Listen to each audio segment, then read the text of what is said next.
Chicken দিয়ে বানিয়ে নিয়েছি সুন্দর একটা recipe. So hello everyone, welcome to my new blog. আজকে চিকেন দিয়ে একটা নতুন রেসিপি আমি বানিয়েছি আর সেটা আপনাদের সাথে শেয়ার করছি। So let's start my video. আজকের রেসিপির নাম হলো চিকেন রোস্ট। আর চিকেন রোস্ট বানাতে আমার প্রধান ইনগ্রেডিয়েন্ট হচ্ছে চিকেন রোস্টের মশলা। আমি এখানে রাঁধুনি গুঁড়া মশলাটা ব্যবহার করছি। এই রাঁধুনি গুঁড়া মশলা আমি একটা বাটিতে নিয়ে সেখানে পরিমাণ মতো পানি আর 4 চামচ টক দই দিয়ে ভালো করে মিশিয়ে নিয়েছি। এখন ফ্রাই প্যানে পর্যাপ্ত পরিমাণ তেল, 1 চামচ ঘি দিয়ে ভালো করে গরম করে সেখানে পর্যাপ্ত পরিমাণ পেঁয়াজ দিয়ে দিব। পেঁয়াজ দিয়ে আমি এখন পেঁয়াজ বেরেস্তা করব।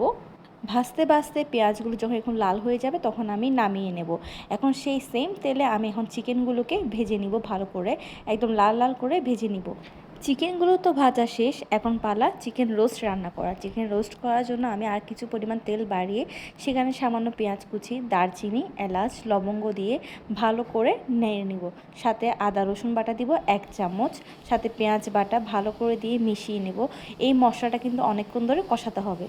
মশলাগুলো কষা হয়ে গেলে এর মধ্যে আমি চিকেন রোস্ট বানানোর জন্য যে মশলাটা আগেই বানিয়ে রেখেছি সেটা ভালো করে দিয়ে মিশিয়ে সেখানে 1 চামচ লঙ্কা গুঁড়ো দিয়ে ভালো করে নেড়ে চেড়ে দিব। মশলাটা ভালো করে মিশে গেলে এর মধ্যে আমি আস্তে আস্তে করে চিকেনগুলো দিয়ে দিব। চিকেন দেওয়ার পরে সামান্য পরিমাণ পানি দিব যাতে চিকেনটা ভালো করে সিদ্ধ হয়ে যায়।